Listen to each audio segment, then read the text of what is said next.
Así Abraham creyó a Dios y le fue contado por justicia.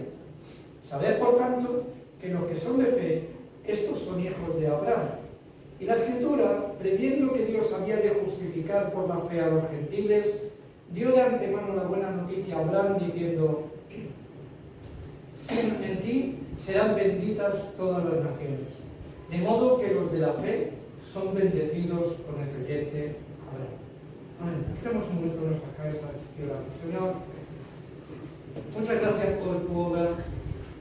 En esta mañana, Señor, aunque la conocemos intelectualmente, pero queremos que tu palabra profundice hasta nuestros corazones, Señor Jesús, haciendo no solamente conocedores, sino también, Señor Jesucristo, participantes de aquello que tú hiciste por nosotros allá en la cruz del Calvario. Y que como tal te reconozcamos y tengamos más ganas de alabarte, de adorarte, de darte las gracias por lo que tú hiciste personalmente por cada uno de nosotros.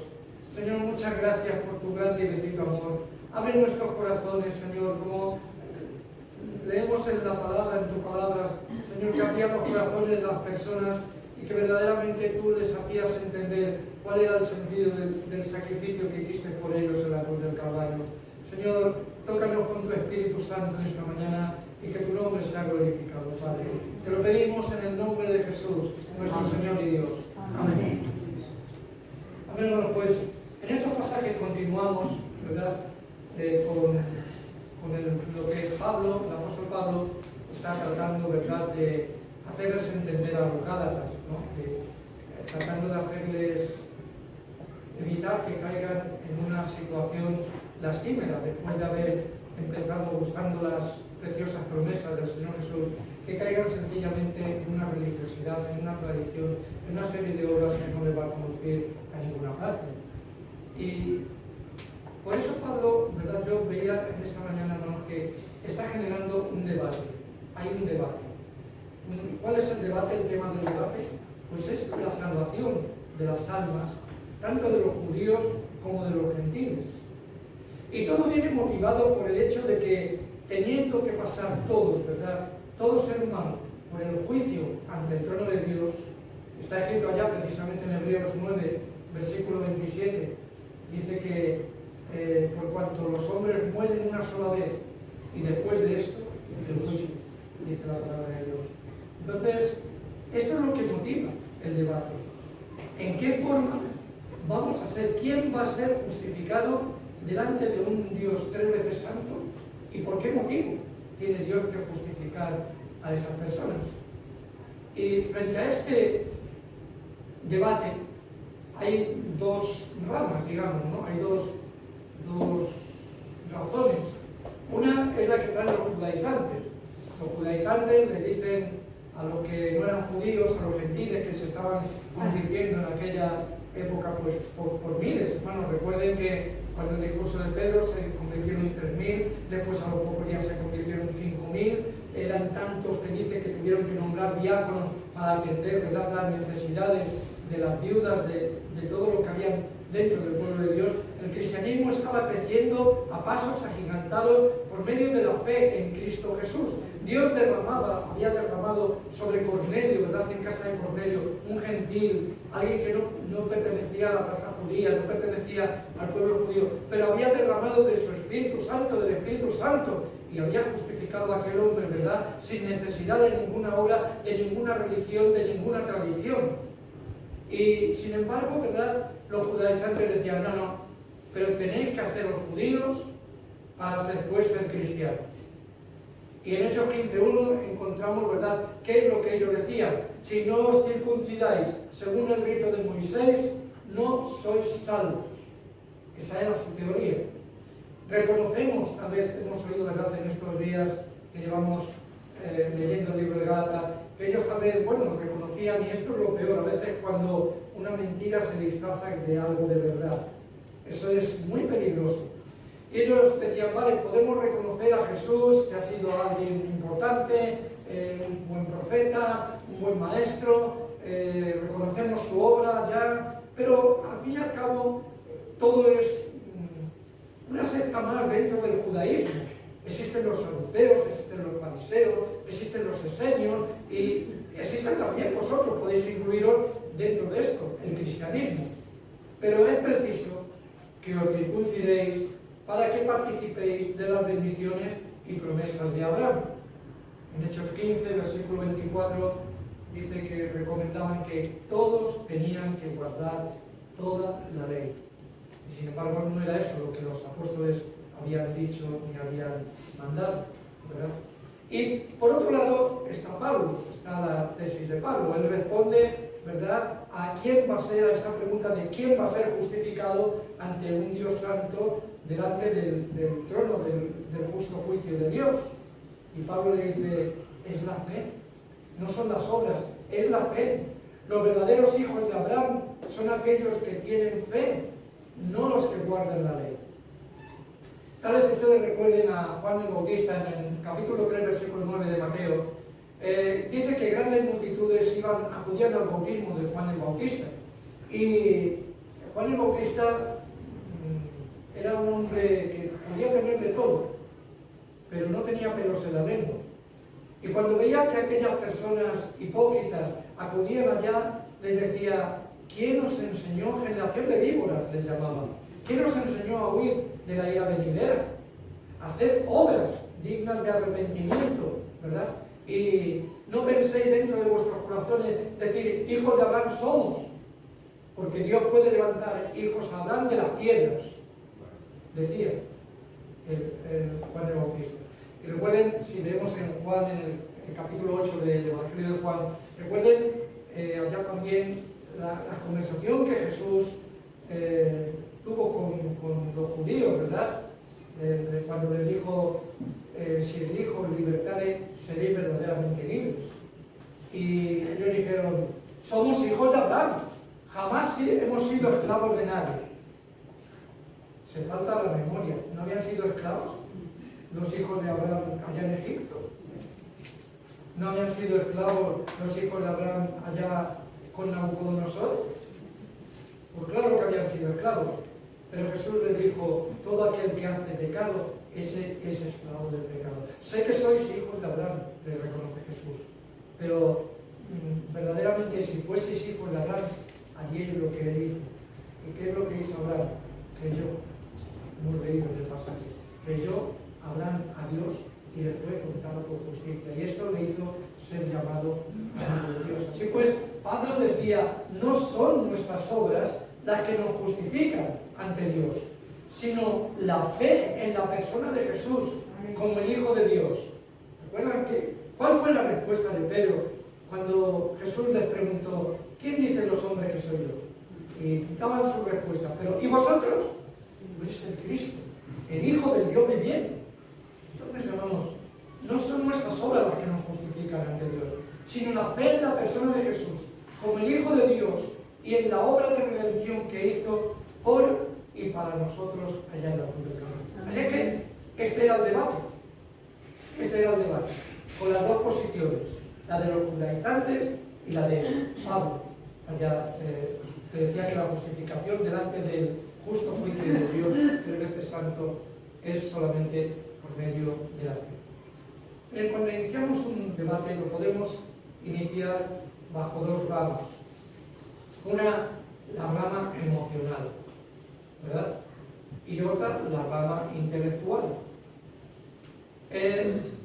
Recuerdo cuando algunas veces he salido a testificar en la calle, recuerdo una vez concretamente que estaba hablando con una mujer que ella se definió como testigo de Jehová, y yo estaba allí con mi Biblia, ¿verdad?, intentando pues hacerle ver los versículos en los que están errados los testigos de Jehová y haciéndole intentar ver que Jesús verdaderamente es Dios, fue Dios hecho carne y que vino para morir por nosotros en la cruz del Calvario y así salvarnos. Y en consecuencia esta mujer escuchaba y al final me dijo, mire, déjelo, porque yo estoy en este sitio y estoy muy a gusto y no me voy a cambiar, aunque eso fuese así, no me voy a cambiar de sitio. Es una forma emocional, es una respuesta emocional a ese debate que podemos tener. Hay otra forma de enfrentar ese debate, otra rama es la rama intelectual. es decir, aportando mediante versículos de la Escritura, de la Santa Biblia, razones que justifiquen. Por ejemplo, cuando hablamos con los católicos, estamos muy en contra de la idolatría. ¿Por qué? Porque claramente podemos ir a los 10 mandamientos y enseñarles, mira, esto es lo que dice la palabra de Dios. Te pueden decir que no las honran, que es, en fin, recordatorio, no, que le dicen, no te postrarás a ellos, no te inclinarás a ellos. Entonces, podemos iniciar, hermanos, un debate emocional o un debate intelectual. Yo creo que lo mejor es recurrir siempre, hermanos, al debate intelectual. Es decir, aportar por medio de las Sagradas Escrituras las razones que nos confirman como personas que creemos en esto y por qué lo creemos, ¿verdad? Lo que dice la palabra de Dios. Y la verdad es que muchas veces el debate puede encenderse, ¿verdad? Y podemos llegar a un combate. A un combate. A veces peleamos. Y bueno, pues habrá pasado con la familia, con algunos. Pero, hermano, yo me daba cuenta, en este caso, Pablo verdaderamente tiene un combate, pero es un combate intelectual. Es un combate intelectual. Porque Pablo opta para que estuviesen firmes en la fe, los Gálatas precisamente, opta por, no se encoge de hombros. Bueno, podría haber dicho Pablo, bueno, yo os he predicado la verdad, allá vosotros, lo que habéis ahora con la verdad. Yo al fin y al cabo he cumplido, he hecho lo que tenía que hacer, Dios me dijo que fuese a predicar, he predicado y Dios ha confirmado la palabra, ha derramado el Espíritu Santo sobre vosotros, está haciendo milagros en medio de vosotros, bueno, pues allá vosotros. Pero Pablo no hizo esto, no podía hacer eso. ¿Por qué? Porque estaba en juego la esclavitud de sus almas. Estaba en juego la inseguridad de saber qué ocurrirá con mi vida cuando yo pase de este mundo y despierte al otro lado de la eternidad. ¿Con qué me voy a justificar? ¿Con qué me voy a vestir delante de Dios? De un Dios 3 veces santo. Voy a hacer como Adán y Eva. Me voy a vestir con esas hojas de higuera que se secan con el tiempo o verdaderamente voy a aceptar la cubierta que Jesús proveyó por mí, por medio del Cordero de Dios, de Jesús que fue inmolado, fue sacrificado por nosotros allá en la cruz del Calvario y su sangre preciosa nos ha limpiado de todo pecado. Amén. ¿Qué es lo que voy a hacer yo? El confiar en las obras es algo que nos hará caer en la esclavitud. Yo recuerdo cuando estaba en el catolicismo, ¿verdad? Y recuerdo cuando yo iba a la confesión y tal vez sin querer, pero al cabo de poco tiempo decía, ya he pecado una vez. Era una esclavitud y una inseguridad lo que trae en mi vida. Y Pablo se ha dado cuenta que estaban en juego estas dos cosas con las almas de los Gálatas. Estaba en juego la esclavitud y desesperanza, o estaba en juego la libertad y la confianza de ser justificado ante el justo juicio de Dios. Y Pablo no podía quedarse de brazos cruzados, no podía encogerse de hombros. Él acepta este combate. Y esto me hacía recordar un himno. El otro día hablaba con mi nieto, con Israel, de los himnos.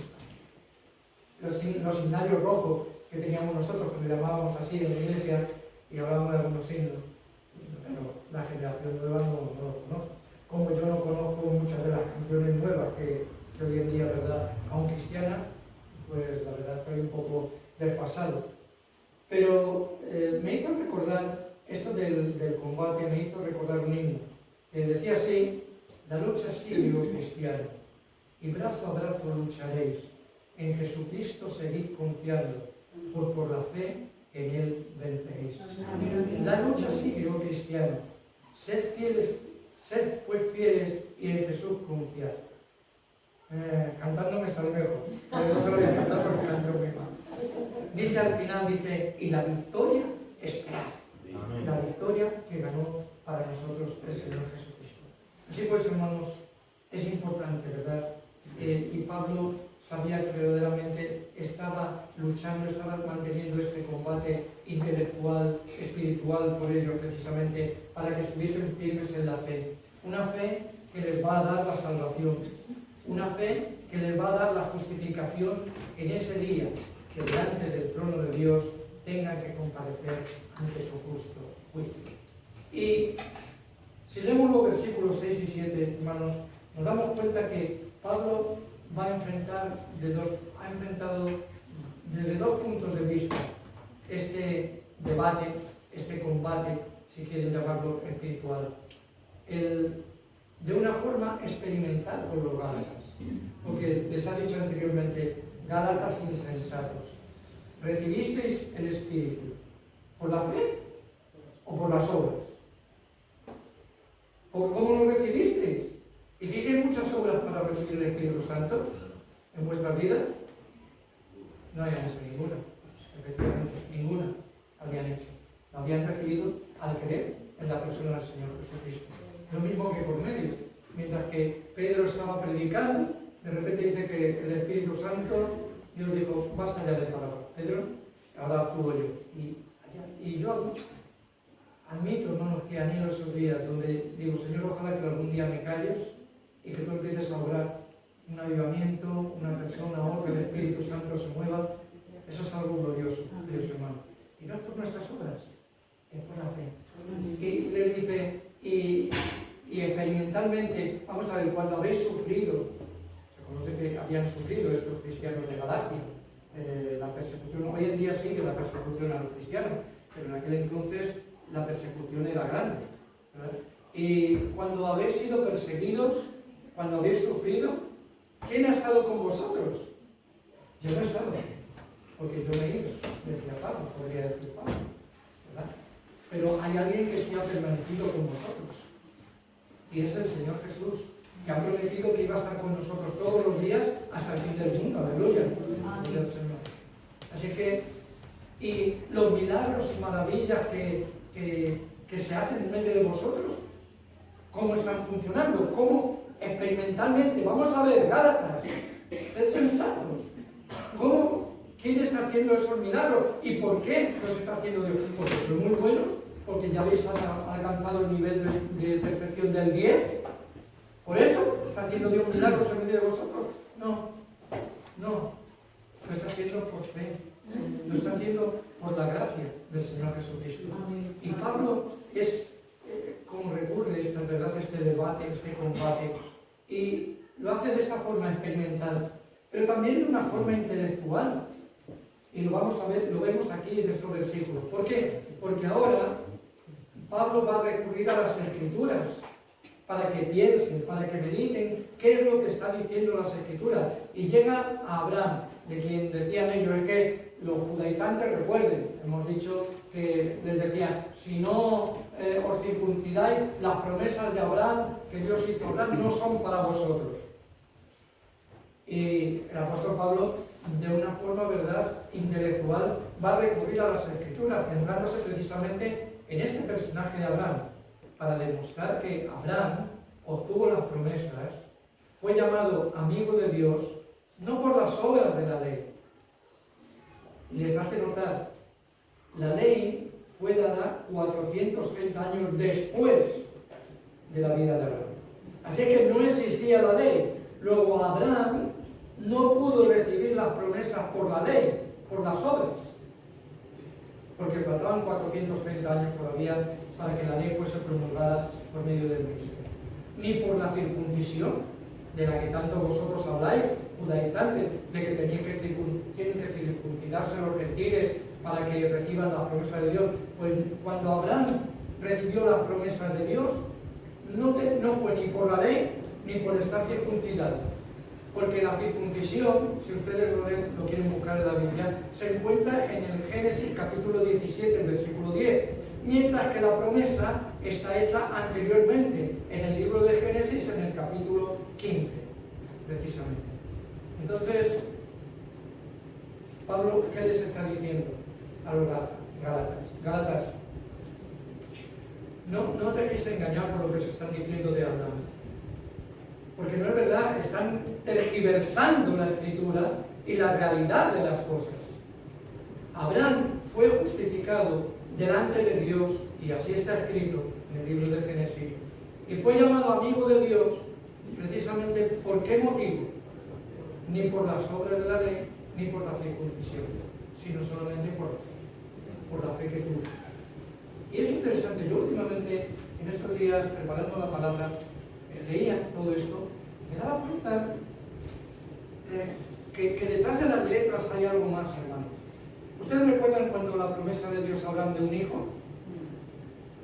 ¿Recuerdan qué hizo Abraham?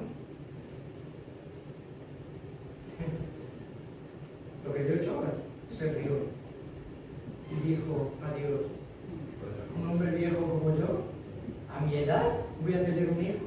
Y Sara, la pobre, se llama. Pobre Sarita. Antes era muy guapo, pero ahora se rió. Y luego vi el pasaje mismo, cuando pasa el tiempo, todavía no ha nacido Isaac, ¿verdad? Y pasa el tiempo y se presenta a Dios. Abraham le invita a comer, en fin, en esa actividad que se ve ahí, pero vamos a detalle. Y a Sara, cuando le vuelve a repetir Dios que va a ser padre, Sara está escuchando detrás de la tienda. Y dice que Sara hizo lo mismo, se rió. Sin embargo, ¿por qué la risa de uno y por qué la risa de otro? Porque a Sara Dios la reconvino fuertemente y le dijo, no es así, Sara, ¿por qué has reído? ¿Por qué toleró Dios la risa de Abraham? ¿Y por qué reprendió la risa de Sara? ¿Se han parado a pensar? Pues yo creo, hermanos, la conclusión que diré es que es verdad que Abraham se rió, pero yo creo que había fe en su corazón. Había fe en su corazón. Si no, vale. Muchas veces nos pasa a nosotros, ¿vale, Señor? Yo no lo veo, pero si tú lo dices, pan sobre mí, como le dice eso, o fuera por mí. Si tú lo dices, y Dios, hermanos, Abraham fue alguien que creyó a Dios y dice que fue contado por justicia. Así es que, Dios, hermanos, la fe es como es justificada a las personas delante de Dios, y no solamente fue Abraham, sino todas las demás naciones. Vamos a leer unos versículos, que no tengo el tan amable aquí. Vamos a leer en Génesis 18, versículo 18. Si ustedes lo buscan, Génesis 18, 18. Adelante. Habiendo de ser Abraham una nación grande y fuerte, y habiendo de ser benditas en él todas las naciones de la tierra. Fíjense, Abraham, en la promesa que Dios le hizo a Abraham, ¿qué iba a ocurrir de esa promesa? Iba a ser de bendición. ¿Para quién? ¿Solo para Abraham? No. Para todas las naciones de la tierra. Sigamos leyendo. Génesis 22, versículos 16 al 18. Y dijo, por mí mismo he jurado, dice Jehová, que por cuanto has hecho esto, y no me has rehusado tu hijo, tu único hijo, de cierto te bendeciré, y multiplicaré tu descendencia como las estrellas del cielo, y como la arena que está a la orilla del mar. Y tu descendencia poseerá las puertas de sus enemigos. En tu simiente serán benditas todas las naciones de la tierra, por cuanto obedeciste mi voz. Amén. Y yo les invito, después si quieren en su casa, lean Romanos 4. Romanos 4 casi es el mismo tema, el que está enfocando allí el apóstol Pablo también. Pero, de alguna forma, ¿verdad?, demuestra aquí que la bendición de Abraham, que Dios da a Abraham, no era solamente para él, sino para todas las naciones. Y por eso dice en el versículo que estamos leyendo, y la Escritura, previendo, ¿saben lo que es prever? Es ver de antemano. Ver de antemano. O sea que la Escritura, ya en Génesis, veía que los gentiles iban a ser justificados. ¿Pero cómo? Por la fe. Por la fe. Y queridos hermanos, dice la Escritura, previendo que Dios había de justificar por la fe a los gentiles, dio de antemano la buena nueva. Y yo quisiera, hermanos, que como último punto, vamos a llegar al último punto, mirásemos qué es la justificación. La Real Academia de la Lengua Española dice que es hacer justo a alguien mediante la gracia. Otra acepción también de la RAE dice probar la inocencia de alguien en lo que se le imputa. Así pues, justificación es una palabra legal, es un término legal que significa ser absuelto, ser declarado justo ante un juez. Para entender esto de la justificación, hermanos, tenemos que ponernos como si fuese un juicio. Un juicio donde hay alguien que acusa, en este caso sería la ley, alguien que defiende, ¿verdad? En este caso sería la fe, y el juez supremo, el que al final va a dictar sentencia, ¿verdad? Y ahí tenemos a Dios, el juez justo. Entonces, si vemos esto, que hermanos, nos vamos a hacer una idea de lo que es la justificación y nos vamos a entender por qué el culpable comparece ante un Dios justo y en lugar de sentencia, de condenación, va a recibir la absolución. ¿Por qué? ¿Por qué va a recibir la absolución? ¿Por simpatía? ¿Porque le cae simpático al juez? ¿Porque le pilla en un buen día? Mira, hoy me ha pillado en un buen día hoy. Tal vez porque tiene un gran corazón. Por ninguna de esas tres cosas. No sé si aquí se te ocurriría alguna más, pero yo diría que por ninguna de esas tres cosas Dios va a justificarnos a cada uno de nosotros, al hombre, cuando comparezca delante del tribunal de Dios. Solamente, queridos hermanos, vamos a ser justificados. Quédense con esta imagen de Génesis, donde dice que Dios cubrió a Adán y Eva con una piel de un animal, ¿verdad? Y solamente nosotros vamos a ser cubiertos, justificados, declarados justos, inocentes, libres de toda culpa, delante del juicio de un Dios Padre Santo, solamente de una forma, por el sacrificio de Jesús, el sacrificio de Cristo durante su vida terrena. Y es que la vida de Jesús en la tierra fue una vida de justicia. La Biblia nos dice que nunca hizo maldad, ni en su boca se encontró engaño. Nunca se encontró esto en la palabra del Señor Jesús. En el pasaje que hemos mencionado anteriormente de Juan 8, encontramos esto. La tensión llegó a tanto, ¿verdad?, entre los judíos, que si estamos en Colabra, que allí yo no me imagino bataleando. Y lo que Jesús les decía, les preguntaba, ¿pero por qué no podéis entender mi palabra? Les preguntaba, ¿verdad? Y llega un momento, ¿verdad?, cuando Jesús se pone delante, yo me imagino, de los y le dice, ¿quién de vosotros me redarguye de pecado? ¿Quién? A ver, ¿hay alguien, alguno de los que estaban allí, hoy en día alguien redarguiría de pecado al Señor Jesucristo? Nadie. Nadie. Y fue ese mérito, esa justicia que tuvo Jesús durante su vida terrena, queridos hermanos, esa vida perfecta fue ofrecida como un sacrificio expiatorio en la cruz del Calvario, donde el justo cargó con los pecados de nosotros, los injustos. Él, el justo, cargó con los pecados de nosotros. Así es que ya sabemos por qué en ese tribunal podemos ser absueltos. Ahora, encontramos la forma, el camino. Ahora, ¿cómo se consigue eso? ¿Cómo consigo el ser justificado? Es una buena pregunta. Job, en el capítulo 9, versículo 2, lo decía, dice, ¿cómo se justificará el hombre delante de Dios?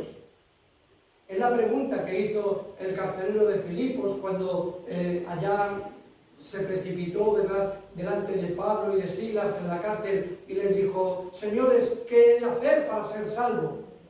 Afortunadamente había allí alguien que le dijo, cree en el Señor Jesucristo y serás salvo tú y tu casa.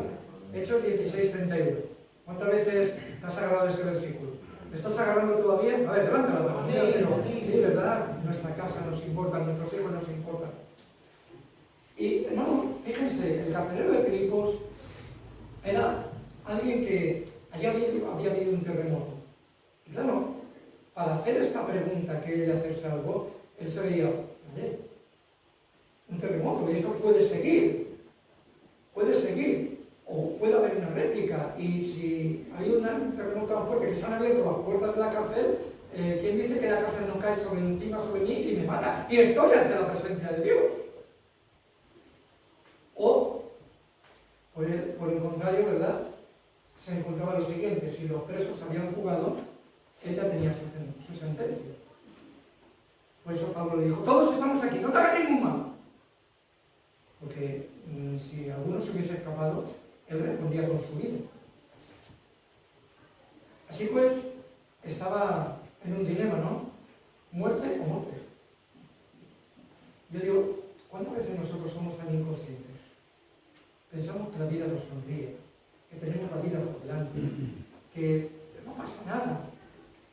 Y no nos damos cuenta de que somos frágiles criaturas. Somos criaturas frágiles, donde tal vez un accidente de coche, donde tal vez una enfermedad, grande o pequeña, nos expone al pasar al otro lado de la eternidad y tener que ir ante la presencia de ese Dios a juicio, ante la presencia de ese Dios 3 veces santo, por nuestra fragilidad, porque somos así, ¿verdad? Y sin embargo, vivimos como si tal cosa, como si no nos fuese nada en cada uno de nosotros. Un accidente, cualquier cosa, puede cambiar directamente cada una de nuestras vidas. Así que, ¿cómo lo consiguió el carcelero? Por gracia. El Job, desgraciadamente, en su época no tuvo alguien que le dijese estas palabras que le dijo el apóstol Pablo, ¿verdad? El carcelero: cree en el Señor Jesucristo y serás salvo de tu casa. Pero ese era el medio, es como se conseguía ser declarado inocente delante del tribunal de Dios, ¿verdad? Y es por gracia. La Biblia nos dice en Efesios capítulo 2, versículo 8, casi que se lo saben de memoria, ¿no? ¿Me ayudan? Porque por gracia sois salvos por medio de la fe, no por obras, para que nadie se gloríe. Y esto no de vosotros, porque es un regalo de Dios. Un regalo de Dios. Es un regalo que Dios hace a cada una de nuestras vidas. Así pues, hermanos, la gracia es ese trato misericordioso, sin la más mínima, trato misericordioso de Dios a nuestras vidas, sin la más mínima referencia a nuestros merecimientos. Es amor infinito de Dios, expresado mediante la bondad sin límites, mediante su bondad sin límites. Es Dios dando un trato misericordioso. Es Dios dando un amor infinito hacia el hombre. Es Dios dando y tratando con una bondad infinita. Pero hay un precio que pagar. Todo eso Dios lo hace. Pero Él paga un precio. Dios no puede ser burlado. Y el pecado será siempre pecado a los ojos de Dios. Solamente había una forma. Solamente en el Antiguo Testamento encontramos que había la figura del Redentor. Es decir, de alguien que, si tú estabas en la ruina, podía venir en tu rescate. Podía pagar por lo que tú debías y, en consecuencia, que no fueses un esclavo, sino que siguieses siendo una persona libre. Y eso es lo que estaba programado de parte de Dios. Iba a haber alguien que iba a dar su vida. Frente a tanta bondad, frente a tanto amor, frente a tanta misericordia, había un precio que pagar. Y Dios dijo: vale, enviaré a mi hijo. No, hay un precio. Creo, hermanos, que esto nos debe hacer profundizar en varias cosas. Una, la obra de la salvación no fue algo que se hizo así, de cualquier forma. La obra de la salvación tiene un contenido de amor, de bondad y de justicia. Pero no fue una improvisación, ni mucho menos. Dice que fuimos salvos antes de qué? De la fundación del mundo. Así que el plan de Dios para ti, para mí, para toda la humanidad, es un plan diseñado e ideado y pagado con un precio de parte de Dios. El sacrificio de su Hijo amado Jesús, allá en la cruz del Calvario por cada uno de nosotros. La gracia se demuestra, queridos hermanos, por el hecho de la expiación de Cristo allá en la cruz del Calvario. Pagó la pena por el pecado. Y por eso, en ese día del juicio, Dios puede perdonar, pero con justicia. Con justicia. Porque hay alguien que responde por nosotros. La sangre de Jesús nos limpia de todo pecado. Su sacrificio por nosotros, allá en la cruz de Gólgota, es el medio suficiente para, por medio de la gracia, entrar y ser declarado inocente ante la presencia de Dios. Así es que ni las buenas obras, ni las veces que hayamos podido traspasar los 10 mandamientos, no sé si no lo sabemos, pero muchas veces traspasamos los 10 mandamientos, pero ninguna de estas cosas, ¿verdad?, son las que serán tenidas en cuenta, sino solamente la fe en el Hijo de Dios, en su sacrificio que hizo por cada uno de nosotros. Y Abraham, volviendo ahora a Abraham, Abraham se obtuvo la promesa de Dios, la amistad de Dios, por sus propias obras. Podía decir, bueno, vale, me siento orgulloso, contento, pero delante de Dios puede estar alguien orgulloso. ¿Podría estar orgulloso Abraham? ¿Podremos estar orgullosos nosotros diciendo, he conseguido mi salvación? Nunca, porque es algo que nos ha sido imputado. Ayer tuvimos la lectura del libro de Cuentos, ¿de acuerdo? Y nuestro hermano Pablo Pastor hizo un comentario referente a un donativo que nos fue hecho el año pasado, de parte de la Iglesia. Y, hermano, yo comparaba esto, ¿verdad?, con nuestras vidas. De repente, sin que hayamos hecho nada, de repente Dios nos imputa en nuestra cuenta corriente, nos pone su amor, su salvación, su bondad, su misericordia, para que tengamos confianza en el día del juicio, precisamente. Eso es puesto en nuestra cuenta corriente. Así que no tendremos nunca un motivo para sentirnos orgullosos. Porque la obra de Dios, esa sí que fue una obra. La obra de la salvación fue una obra grande, precisa, pensada, bien pensada, diseñada, calculada, en amor por amor a Dios. Yo pensaba, Señor, ¿cómo puedes amarnos tanto? ¿Cómo puedes amar a un hombre tanto? Un hombre que se rebeló contra ti. Un hombre que ha sido rebelde y sin embargo tú quieres perdonarle, tener misericordia. ¿Por qué no esto? Porque Dios es amor. Dios es amor. Y Él no quiere que nadie se pierda, sino que todos se arrepientan y que tengamos vida eterna con el Señor Jesucristo. Así que leemos en estos versículos, dice, ya hemos visto que Dios, previendo de antemano que había de justificar por la fe a los gentiles, estamos viendo algo de lo que significa la justificación. Y si vamos precisamente al libro de Romanos 4, no vamos ahora, pero volviendo sobre el tema, Dios, Pablo, el apóstol Pablo, ¿verdad?, menciona sobre esto, sobre el personaje de Abraham, y dice que cuando recibió las promesas de Jesús, dice, no se debilitó en fe al mirarse a sí mismo. Él se rió de sí mismo. ¿Que yo? Viejo, con báculo ya, con bastón. Tal vez se rió de sí mismo, pero su fe no fue debilitada al mirarse a sí mismo. Ojalá, hermanos, que cada uno de nosotros, ¿cuántos problemas tenemos, verdad? Y es innegable que pretendemos solucionarlos por nuestros propios medios. Pero muchas veces no debemos de mirarnos tantos a nosotros. Antes se nos ha dicho este versículo, alzaré mis ojos a los montes. Es menester que no nos miremos tanto a nosotros lo que podemos hacer, porque los recursos son tan limitados. Nuestra inteligencia es tan corta, queridos hermanos, que tenemos que levantar la vista más allá y poner nuestra fe y nuestra confianza en Jesús más allá de nosotros. Recuerdo, queridos hermanos, siempre agradecer al Señor, y hasta el día de hoy no se me ha olvidado. Cuando yo he recibido dos palabras de Dios, una no fue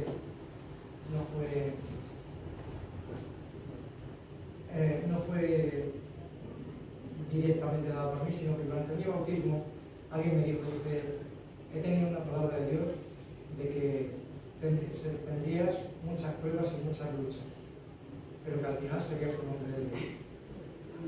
Y ustedes no saben cuántas gracias doy a Dios por esa palabra. Porque muchos problemas, y yo digo, Señor, menos mal que al final, menos mal. Y hubo otra vez que recuerdo que estaba en el metro, iba a trabajo, venía del trabajo, pero fue en el metro de Madrid. Y me acuerdo que vino la voz audible del Señor claramente a mi corazón cuando me dijo, yo te haré echar raíces y te haré un hombre fuerte y firme.